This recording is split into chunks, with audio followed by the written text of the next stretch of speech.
dia syahid. Jadi yang mati syahid itu sebenarnya tidak mati, Ustaz? Tidak mati. Jadi di sisi Allah itu tetap hidup sebenarnya ya. Karena Allah memberi. Dalam Hati, Minggu 12 April pukul 1 siang di Kompas TV. Dipersembahkan oleh Luak hitam baru, nggak kemanisan, mantap. You ever try something and like, wow, that's Miseda. This hits. Ini pilihan saya. It's a world-class noodle that brings people together. Bold, rich in every slurp. Sedapnya, berkualitas. Cobain aja Miseda. Favorit semua dari Wings Food. Alergi. Cepat minum Silergi. Reaksi cepat kurang dari 1 jam tanpa kantuk. Aman untuk keluarga. Silergi. Obat anti alergi. Produksi Konimax.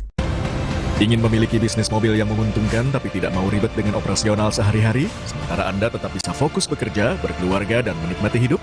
Dunia otomotif Indonesia memiliki satu terobosan baru, Mobiz Indonesia, solusi bisnis mobil autopilot untuk semua.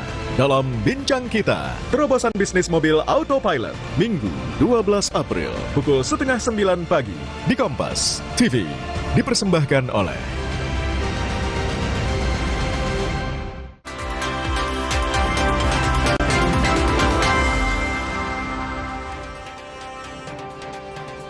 Saudara Presiden ke-7 Joko Widodo menanggapi soal aliran dana sebesar 50 miliar rupiah dalam kasus ijazahnya. Ia membantah jika uang tersebut berasal dari dirinya yang jelas-jelas tengah diserang.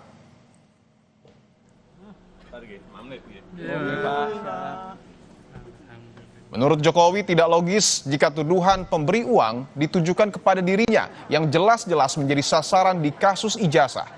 Mantan wali kota Solo ini mengaku ia tidak bisa menyediakan uang sebesar itu hanya untuk kasus yang menyerang dirinya. Terkait dengan uang 50 miliar rupiah sebelumnya disinggung kubu Roy Suryo, usai Rismon menyebut agar polisi memeriksa sumber pendanaan di balik kasus ijazah dalam podcastnya bersama Andi Azwan. Namun Rismon belum menanggapi sehingga isu ini bergulir kemana-mana.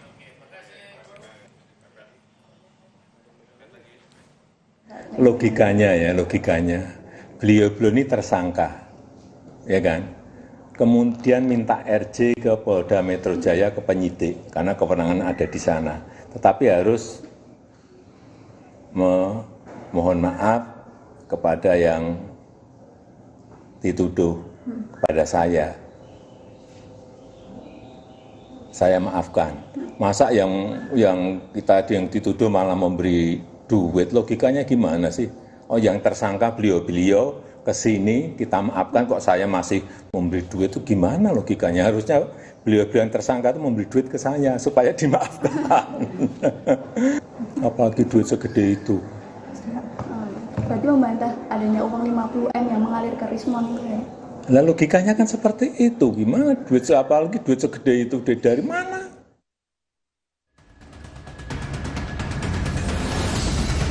Terkait tentang proses restoratif justice, saudara RS, ini masih dalam tahap proses. Ya, pengen saya seperti itu, secepat-cepatnya. Ini kan sudah hampir 1 tahun. Langkah Yusuf Kala melaporkan Rismon Sianipar ke Barreskrim Polri didukung Jokowi. Mantan orang nomor 1 ini setuju dengan langkah JK yang menyerahkan masalah ini kepada penegak hukum, seperti dirinya yang juga melapor saat merasa difitnah oleh Roy Suryo CS. Jokowi juga menolak menebak-nebak sosok yang disebut-sebut Rismon sebagai sumber pendanaan kasus ijazah. Diserahkan ke proses hukum itu hal yang bagus. Bagus. Saya nggak mau berspekulasi mengenai nama, karena itu perlu bukti-bukti, fakta-fakta hukum. Pelaporan JK atas video Rismon yang menyebut JK memberi 5 miliar ke kubu Roy menambah perkara hukum yang dihadapi mantan penuding ijazah Jokowi ini. Pasalnya, Rismon juga dilaporkan memiliki ijazah palsu S3 di Jepang dan kini nasib pengajuan restoratif justice untuk kasus fitnah ijazah Jokowi pun belum dinyatakan memenuhi syarat. Terkait tentang proses restoratif justice, saudara RS, ini masih dalam tahap proses. Setelah itu, pihak pelapor ataupun korban menyetujui dan itu melalui proses gelar perkara di penyidik.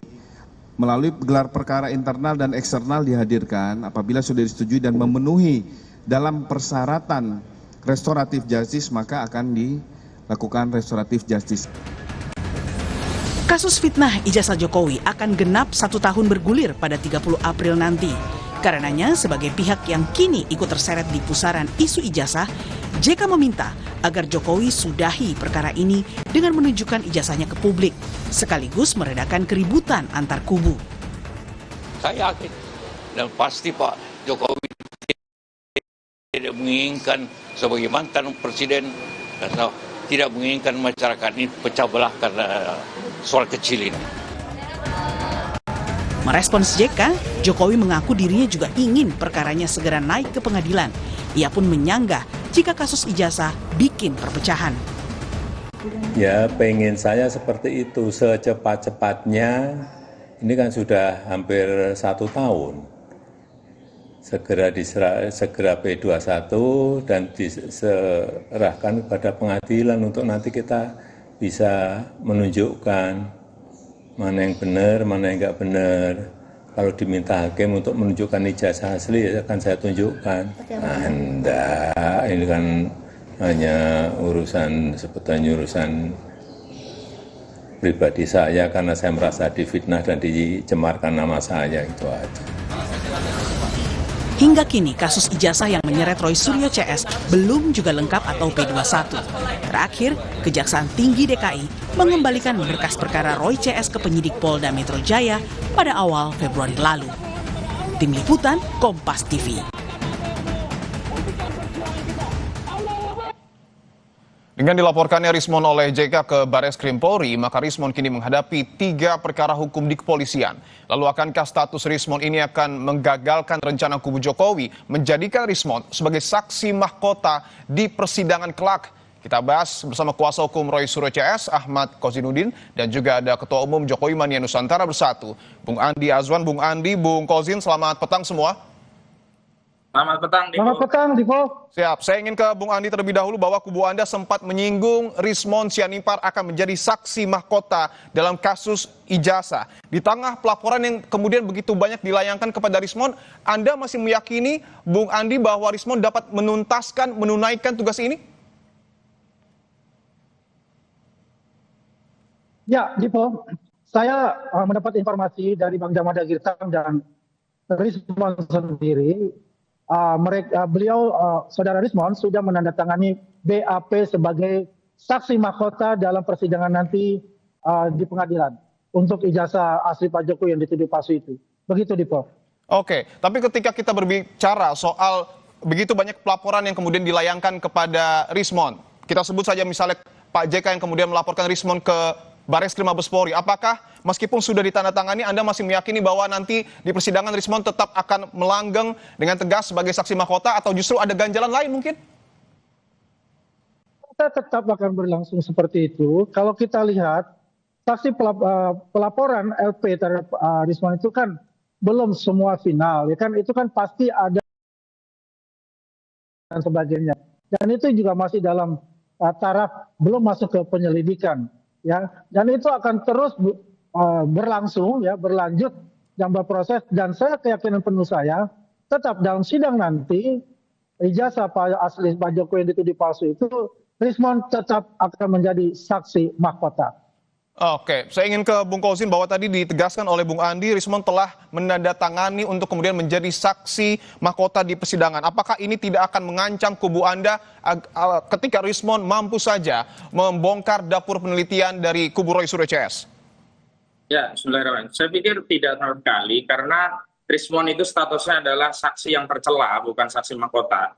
Karena dia memiliki aib dari segi reputasi, di mana keterangannya berubah-ubah. Sebelumnya menyatakan palsu, sekarang asli. Boleh jadi setelah ada laporan dari Pak JK berubah lagi, ya, menjadi palsu, menjadi asli. Nah, kualifikasi seorang saksi yang demikian itu tidak memiliki potensi untuk diyakini sebagai bahan untuk melakukan pembuktian. Itu satu hal. Yang kedua, saya pikir setelah ditandatangani kesepakatan, ini adalah bagian dari kerja Romusa yang dilakukan oleh Rismon sebagai syarat untuk mendapatkan SP3, kendati sampai hari ini saudara Rismon Sianipar tidak kunjung dapat SP3. Ini berbeda benar dengan kasus Egy Sujana yang begitu sowan Jokowi pulang langsung ajukan permohonan tanpa ada kesepakatan, tanpa ada syarat, langsung SP3. Jadi saya kira memang Rismon saat ini sedang menghadapi dilema setelah minta ampun kepada Jokowi belum juga akan ada SP3, justru dia mendapatkan tugas-tugas berat sebagai syarat, diantaranya harus tarik buku, kemudian harus tarik yang berkaitan dengan Gibran yang tidak ada kaitannya dengan ijazah palsu, dan termasuk diantaranya hari ini dia harus menghadapi ya laporan dari Pak JK.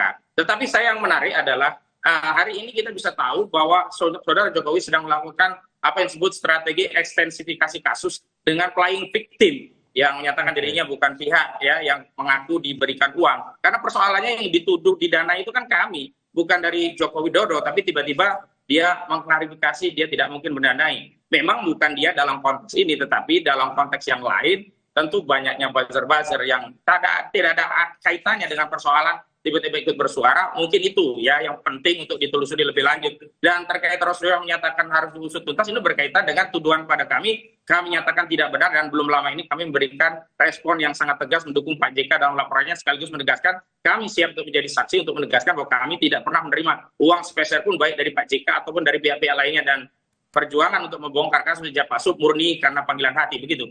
Oke, saya ingin ke Bung Andi lagi. Bung Andi, bahwa Anda bersama dengan Rismon di podcast Anda sampai pada kesimpulan untuk kemudian aparat penegak hukum memeriksa perkara ijazah ini melalui sumber pendanaannya. Apa yang diceritakan Rismon kepada Anda, Bung Andi? Jadi saya ingin menjawab dulu apa yang dikatakan dari saudara Husainuddin itu. Ya, untuk SP3, saya punya keyakinan minggu depan ini akan diterbitkan SP3 untuk saudara Rismon. Ya, jadi tidak ada perlambatan-perlambatan oleh pihak Polda Metro Jaya. Ya, apa yang dikatakan tadi, kalau case-nya Bung Egy Sujana itu berbeda total dengan case yang dihadapi oleh saudara Rismon untuk itu. Tahapan-tahapan itu sudah dipenuhi semua, sudah ditandatangani semua oleh pelapor ya, termasuk Pak Jokowi dan 3 yang lainnya, dan itu sudah berproses, dan saya punya keyakinan ya minggu depan ini akan keluar SP3 untuk saudara Rismon itu. Kalau kasus ini melebar ke masalah pendanaan, memang di dalam podcast kami itu Rismon curhat ya mengenai sikap ataupun yang dilakukan oleh pihak dari kubu sebelah itu terhadap dirinya, dan juga masalah pendanaan itu benar adanya apa yang dia katakan itu. Memang dia tidak menyebutkan siapa orangnya dan berapa amount-nya itu. Dia tidak menyebutkan itu. Tapi untuk bohir atau pendana itu adalah niscaya yang dia katakan. Dan itu dan keyakinan kita juga bahwa itu pasti ada untuk itu. Dan tidak ada sangkut pautnya kalau dikatakan dari saudara Husainuddin itu bahwasanya Pak Jokowi bermain playing victim, itu adalah asumsi dari saudara Husainuddin dan pihak sebelah itu, karena kekhawatiran mereka bahwa ini akan P21 segera dan Rismon akan menjadi saksi mahkota untuk itu. Begitu, Diko. Oke, saya ingin ke Bung Kosin lagi. Silakan Anda menanggapi apa yang kemudian disampaikan oleh Bung Andi terkait dengan adanya bohir dalam kasus ijazah ini, Bung Kosin. Ya itu kan bagian dari upaya kubu Jokowi mengekstensifikasi kasus agar masalah ijazah palsu ini pudar, kabur, dan tidak pokok persoalan yang dipersoalkan oleh publik, tapi bergeser pada soal bohir ada atau tidak, dan tuduhan itu melebar sampai ke Wapres Pak JK. Tapi yang menarik adalah Pak JK sudah menyarankan, beliau meyakini ijazah Joko Widodo asli dan menyarankan untuk menunjukkan ijazah itu kepada publik. Tetapi sayangnya respon saudara Jokowi menyatakan yang kemudian itu mengutip kembali atau berpetisi apa yang balik dia katakan, siapa yang menuduh dia yang harus membuktikan. Itu artinya seolah-olah Pak Jokowi juga ya ikut menuduh Pak JK menuduh ijazahnya, sehingga tidak penting lagi untuk menindaklanjuti saran dari Wapres ke-10 dan ke-12 kita untuk menunjukkan ijazah dengan pertimbangan agar perkara ini cepat selesai. Tapi yang menjadi soal memang kami sendiri meyakini kalau ijazah itu ditunjukkan lebih awal akan semakin mudah publik untuk meyakini sebagaimana kami meyakini ijazah itu bermasalah, karena setelah diberi informasi untuk mengakses di gelar perkara khusus tanggal 15 Desember yang lalu, ya Roy Suryo dan kawan-kawan bukannya tidak yakin malah tambah yakin. Jadi ketakutan Jokowi sebenarnya menunjukkan ijazahnya itu untuk menghindari dari publik, begitu. Baik, saya ingin ke Bung Andi bahwa Pak JK meyakini ijazah Pak Jokowi asli dan meminta secara halus agar Pak Jokowi menunjukkan ijazahnya. Mengapa Pak Jokowi tidak mendengarkan saran Pak JK? Bung Andi. Ya, Bung Dipo, saya rasa tokoh bangsa ini, Pak JK ini, Pak Yusuf Kalla ini kurang update untuk itu. Tidak mengikuti permasalahan-permasalahan yang terjadi. Ya, ini repetisi yang selalu dikatakan oleh pihak sebelah untuk itu. Tunjukkan saja, itu tidak semudah seperti itu. Karena ini pun sudah masuk ke ranah hukum. Ya, dari dulu pun kita katakan, kita tunjukkan apa yang dikatakan oleh mereka. Ketika kita akan tunjukkan itu, mereka akan ambil dan mereka akan periksa untuk sendiri. Di mana legal standing untuk mereka mengatakan itu? Ya, itu adalah haknya Pak Jokowi mau tunjukkan ataupun tidak. Ya, tapi yang jelas begini, makin lama makin ke sini ya kita melihat apakah ada aktor-aktor itu yang bermain di sana yang kemudian dinarasikan ya oleh pihak sebelah itu bahwasanya ini bola panas kemudian dilempar ke Pak JK ya. Ini permainan-permainan yang tidak baik ini tidak seperti itu yang harus dilakukan mereka. Oke. Dalam hal ini adalah Pak JK ya, ini adalah merasa dirinya ini dicemari dengan pemberitaan selama ini yang dikait-kaitkan dengan beliau.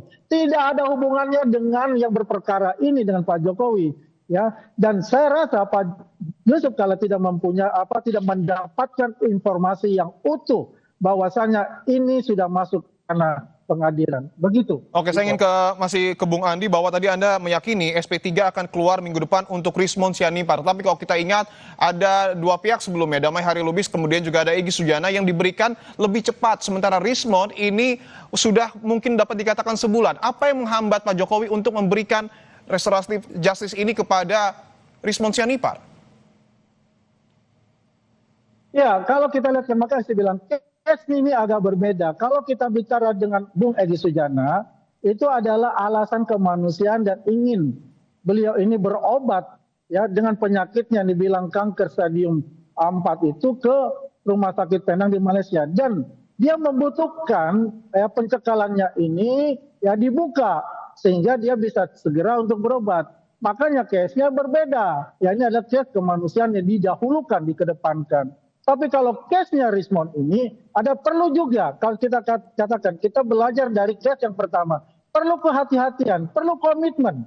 Apakah benar Rismond ini ada dari lubuk hati yang paling dalam untuk meminta RJ ini ya dengan berdasarkan dari penelitian dia yang salah untuk itu ya. Makanya semuanya itu pun satu persatu diteliti dengan baik dengan seksama dan sampai kesimpulan bahwa RJ-nya diterima oleh Pak Jokowi dan juga oleh pelapor yang lainnya dan sekarang diproses untuk itu. Baik. Dan saya yakin ya mungkinan minggu depan itu akan keluar SP3-nya. Oke, saya ingin ke Bung Kosin bahwa Bung Andi meyakini SP3 untuk Rismond akan keluar minggu depan, artinya potensi Rismond untuk menjadi saksi mahkota terbuka lebar jika betul terjadi. Saya ingin minta tanggapan Anda, apa strategi dari kubu Roy Suryo untuk kemudian menghadapi persidangan jika Rismond menjadi saksi mahkota? Yang pertama kami tegaskan bahwa SP3 yang diterima oleh Egy Sujana dan DHL termasuk yang konon akan diterima oleh Rismond Sianipar itu tidak bisa merestorasi apapun. Ya, jadi bukan karena ada restorasi justice terhadap 3 orang ini kemudian bisa merestorasi kedudukan ijazah yang bermasalah menjadi asli. Karena persoalan ijazahnya itu sendiri sampai hari ini belum dibuktikan di pengadilan. Padahal tujuan restoratif justice itu adalah memulihkan keadilan pada keadaan semula. Makanya ini yang saya sebut SOP-nya mengikuti SOP Solo, tidak pada tunduk pada prosedur KUHAP. Sebagaimana ditegaskan oleh Bung Andi Azwan, tahapannya ini kan sedang berjalan. Ini berbeda sekali dengan masa Egy Sujana dan DHL yang tanpa tahapan langsung SP3. Nah, tapi kami melihat bahwa memang motif dan tujuan targetnya berbeda. Kalau Rismond ini memang sedang dijadikan sapi bajak untuk menjalankan sejumlah kerja rodi yang sudah ditetapkan Solo sebagai syarat dia untuk mendapatkan SP3. Karena itu sekali lagi kalaupun dia menjadi ahli maka tidak perlu kami membuat pertimbangan khusus atau antisipasi karena memang tidak bernilai ahli yang seperti ini. Apalagi dia status terlapor, apalagi juga dipersoalkan oleh Bung Andi Azwan dengan ijazah Yamaguchi S2 dan S3 yang palsu dan surat kematian yang bermasalah. kita bisa sederhana saja menilai bagaimana mungkin orang bisa diambil keterangannya. Untuk urusan dirinya ya saja dia bisa mengaku sudah mati, apalagi untuk bohong yang lainnya. Dan keterangan bagi seorang pendusta itu tidak bernilai di depan pengadilan. Begitu menurut saya. Baik, kita akan tunggu apakah kemudian SP3 untuk Rismon Sianipar ini akan keluar minggu depan atau tidak. Kita akan tunggu bersama. Terima kasih Bung Andi Aswan dan juga Bung Ahmad Kozinudin telah bergabung di Kompas Petang. Sama-sama, Dipo. Saudara, sebelum perundingan antara Iran dan Amerika Serikat di Islamabad, Pakistan, Presiden Amerika Serikat Donald Trump menekankan keyakinannya pada pembukaan Selat Hormuz.